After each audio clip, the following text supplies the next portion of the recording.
Hey guys, we're going to be doing my own version of the Mad Hatter from Alice in Wonderland. Don't forget to like and subscribe, maybe leave a comment so I know to keep making more videos. Alright, let's get started.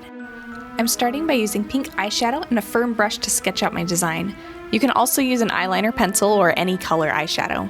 I plan on using a pink to shade under the skull mask I'm painting, so that's why I went with pink. I'm drawing out the outline of the skull as well as all of the teeth. I was trying to make it both look like it was a mask as well as that it was melding to the face of the Mad Hatter. If you aren't familiar with my Wonderland series, I've been doing a take on Alice in Wonderland where a lot of the characters have their life stolen from them by the evil Queen of Hearts because she killed Alice and Wonderland fell apart. So a lot of the characters look pretty skeletal while the Queen is youthful and healthy. My idea behind the Mad Hatter is that he put on a skull mask to try and blend in so he wouldn't get caught and have his life sucked from him. But over time the mask ends up melding with his face. Like the teeth, the eyebrows popping out, the colors bleeding out, stuff like that, you'll see. Once the sketching is all done, I'm using a white water activated paint to paint the base of the skull. A lot of times white water activated paint leaves streaks, as you can see here, especially on my forehead. You can paint in a crisscross motion as you go, blot it out with a paper towel, or you can put a second layer on once it dries, which is what I ended up doing because I wanted a nice thick white layer. That should help even out the streaking. Don't forget to go in and paint all your teeth.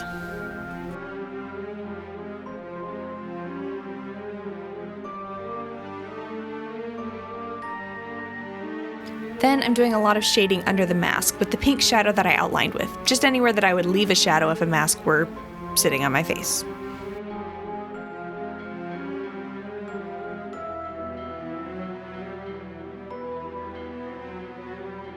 With black water activated paint, I'm filling in my nose and outlining the whole mask, around the eye sockets, edge of the mask, and in between all of the teeth. Because the teeth area is a little more debatable as to whether that is still his mask or if it's become him, I outline that more heavily as if I were doing a normal skull look. I also decided to add some extra pink shading around the edge of the mask and down from the teeth.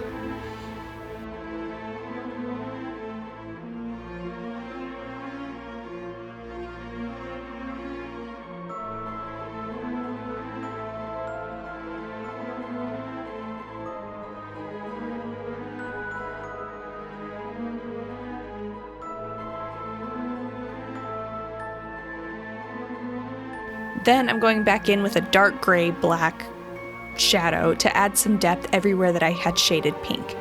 Make sure not to cover all of the pink, just go in the deeper parts where you want it to get darker, deeper, closer to the mask. I'm also shading the teeth to make them look more realistic.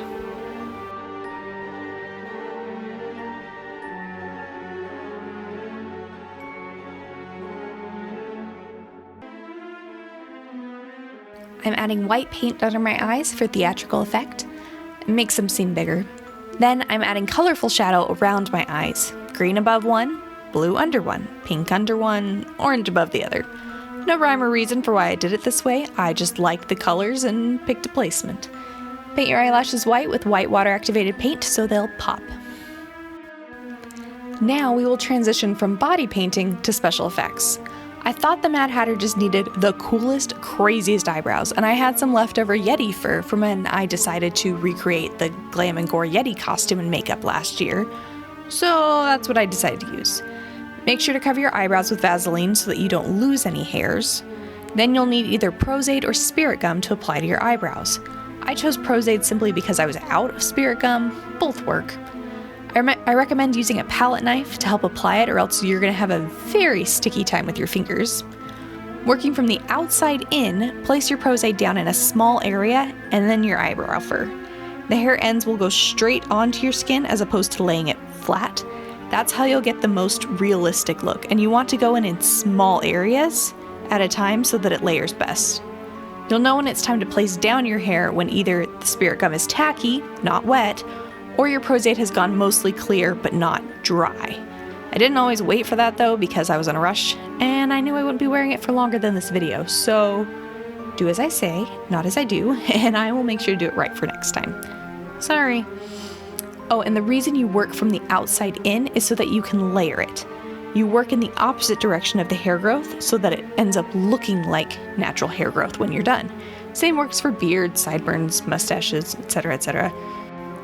Feel free to trim after the eyebrow hair is on. I decided to leave mine this crazy.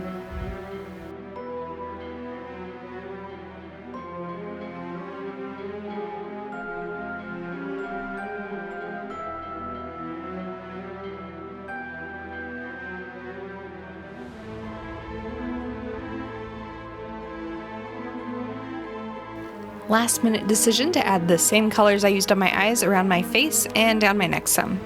Then it's just a costume and of course a hat.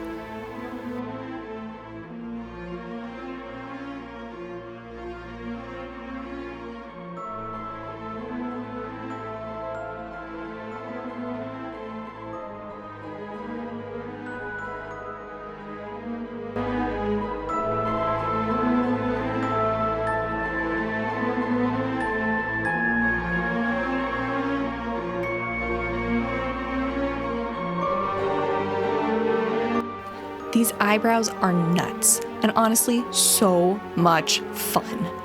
Those plus the hat, and I really felt like I became the Mad Hatter. I couldn't stop wiggling my eyebrows, clearly, and making faces at myself. It was a lot of fun. I hope you've enjoyed this. I certainly enjoyed myself. So please leave a like, comment, definitely subscribe to see more content.